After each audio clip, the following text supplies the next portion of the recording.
नमस्कार दोस्तों, आप सभी का एक बार फिर से स्वागत है हमारे चैनल चेतना पथ में। आप सभी को देवशयनी एकादशी व्रत की हार्दिक शुभकामनाएं। आइए सुनते हैं देवशयनी एकादशी व्रत की कथा। एक ऐसा समय जब स्वयं भगवान श्री नारायण विश्राम करते हैं, जब सृष्टि को मिलती है एक आध्यात्मिक शांति, जब शुभ कार्य रोक दिए जाते हैं और साधक, तपस्वी, भक्त सब मौन हो जाते हैं। जी हाँ, हम बात कर रहे हैं चतुर्मास की। एक ऐसा पवित्र समय जो हर वर्ष आता है और हमें भीतर झांकने, संयम साधने और प्रभु में लीन होने का अवसर देता है। चतुर्मास की शुरुआत आषाढ़ शुक्ल पक्ष की एकादशी से होती है, जिसे देवशयनी एकादशी कहा जाता है। ये वही दिन है जब भगवान विष्णु क्षीर सागर में योग निद्रा में चले जाते हैं और संसार का संचालन धर्म, नियम और तप के हाथों में सौंप देते हैं। जब भगवान विष्णु योग निद्रा से जागते हैं, तब होता है देव उठनी एकादशी। आइए सुनते हैं अब चतुर्मास से जुड़ी पौराणिक कथा। एक बार सतयुग में एक महान धर्मनिष्ठ राजा राज्य करते थे, जिनका नाम था राजा मंडहात। वे सूर्यवंशी वंश में उत्पन्न हुए थे और अपनी प्रजा से अत्यंत प्रेम करते थे। उनका राज्य बहुत ही समृद्ध और न्यायपूर्ण था। सभी लोग सुखी, संपन्न और धार्मिक आचरण वाले थे। लेकिन एक दिन भगवान की इच्छा से उनके राज्य में 3 वर्षों तक वर्षा नहीं हुई। खेत सूखने लगे और प्रजा भूख से त्रस्त हो गई। पशु पक्षी भी तड़पने लगे। लोग दुखी होकर राजा के पास सहायता मांगने आने लगे।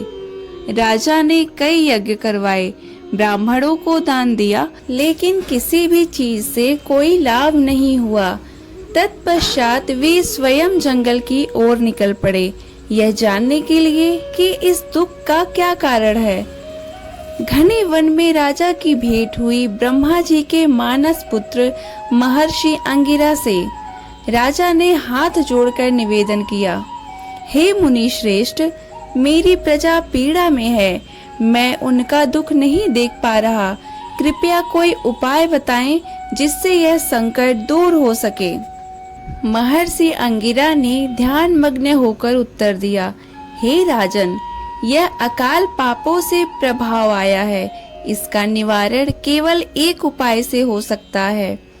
आषाढ़ शुक्ल पक्ष की एकादशी, जिसे देवशयनी एकादशी कहते हैं, उसका विधि पूर्वक व्रत और भगवान विष्णु की पूजा करो।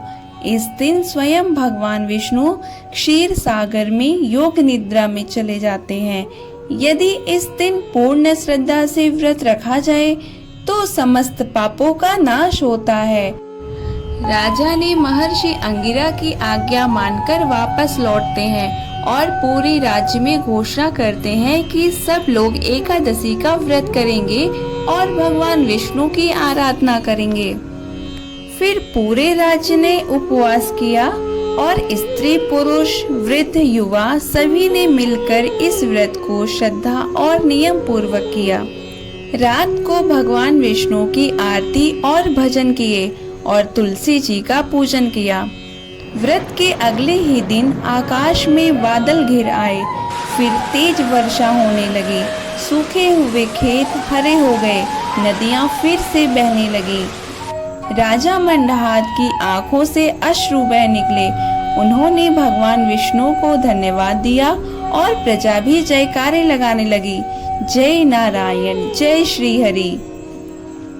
दोस्तों, इस कथा को जो भी श्रद्धा से सुनता है, उसे चतुर्मास में पुण्य, शांति और मोक्ष की प्राप्ति होती है। इस व्रत को करने से सभी पाप नष्ट हो जाते हैं और मन, शरीर निर्मल हो जाता है।